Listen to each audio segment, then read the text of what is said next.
fastest show in sports. I learned something very young in my career, and that is when I went on a job, when I went to a game, when I was calling a game, when I went to cover a Super Bowl or an NHL Finals or an NBA Finals or the World Series.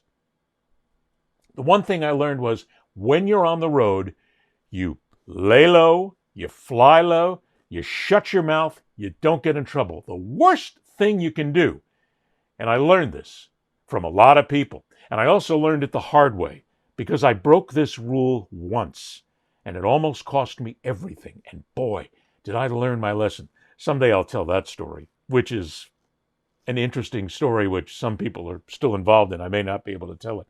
But at the end of the day, when you go on the road, you don't do stupid things. You don't get drunk. You don't stay out late. You don't hang around with the influence that can be bad. And not only that, you don't do it in today, in 2025, when it's the era of social media. Everything you do is seen. It makes no difference where you go. Everything. And not only social media, but because there are cameras everywhere in America right now. There is surveillance everywhere. So if you're going to be a big shot, if you're going to make the big money, if you're going to go out there and try to be the big gun, don't be stupid. And that is unfortunately a rule that some people break. The victim in this case was a 69-year-old delivery truck driver, and he told police that he believed Mark Sanchez was, quote, trying to kill me. Investigators were able to use an interview with the driver and security camera footage from the hotel to piece together what happened.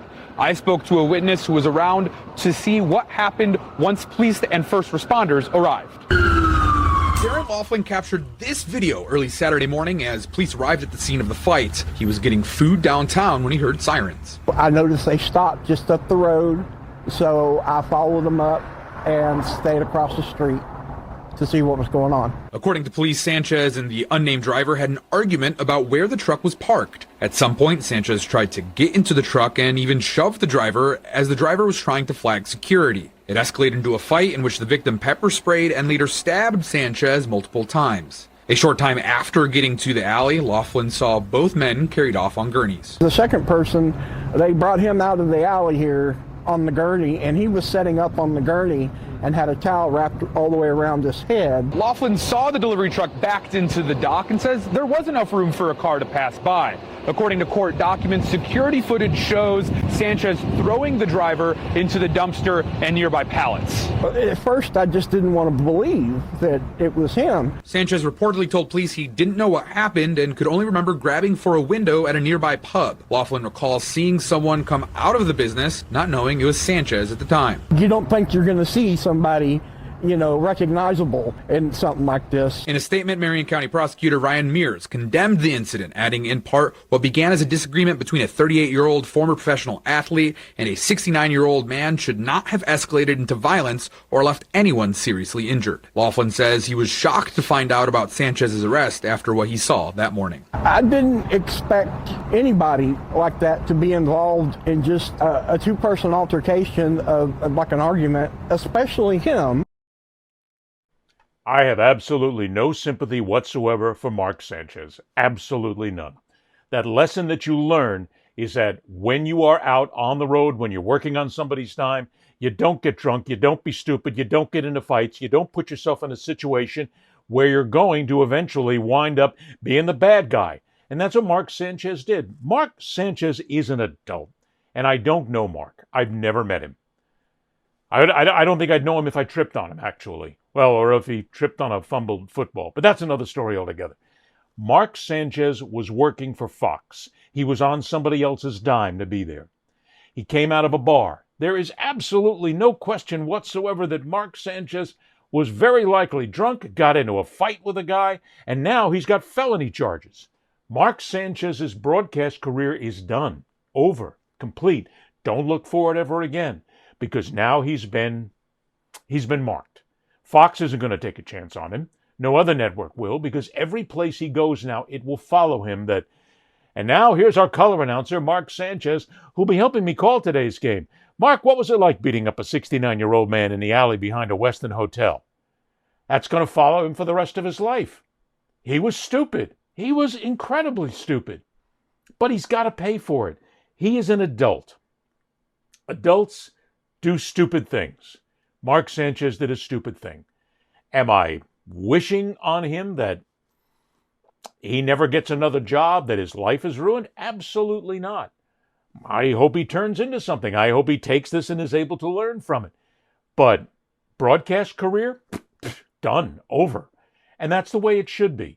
Because if he was anybody else, if he was not a notable athlete, he'd have been fired by now. I guarantee you. I've seen this happen before. If he was just the announcer, if he was Ed Berliner, the announcer, they would immediately come out with a suspension and a firing, and it would all be over. Sanchez, because he's a name, they're giving him a break, and they're going to let it all play out, which is in some ways proper because, let's face it, we're all innocent until proven guilty. But as I said, the surveillance cameras are there, and it's been all over social media now. Sanchez is known as the guy who beat up an old man in an alley, and that's what's going to follow him now for the rest of his life. Mark, you made a mistake, but I don't feel sorry for him. I don't think he should get his job back. I don't think he'll ever be on a National Football League broadcast again. He won't do college football again. He won't be sitting behind a desk. He's going to have to take all that money he made. Maybe he saved some of it from the NFL, and he's going to have to learn how to live on that, and he's going to have to do something else.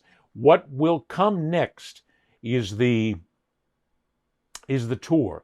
The apology tour is what will come next, where Sanchez will go out, he will say all the right things, his PR people will get on top of him, and they'll say, do this, say this. He'll say, I'm sorry, I was intoxicated, I wasn't intoxicated, I had this, I had that, excuses will be made, and that's all fine.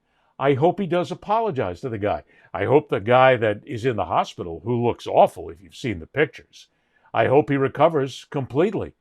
But not only that, now there's going to be a lawsuit filed against Sanchez, and Sanchez is going to have to deal with that one now as well. He ruined his own life. He ruined his career. And this is not anything to make fun of. It's unfortunate. But in this day and age, again, it's something I said earlier. If you want to play lumberjack, you got to learn to handle your end of the log. Mark Sanchez did not learn how to handle his end of the log, and now they're not going to let him cut trees anymore, at least not in the National Football League. So Mark, get better, apologize, but people, learn a lesson from this. Don't be stupid. You're an adult.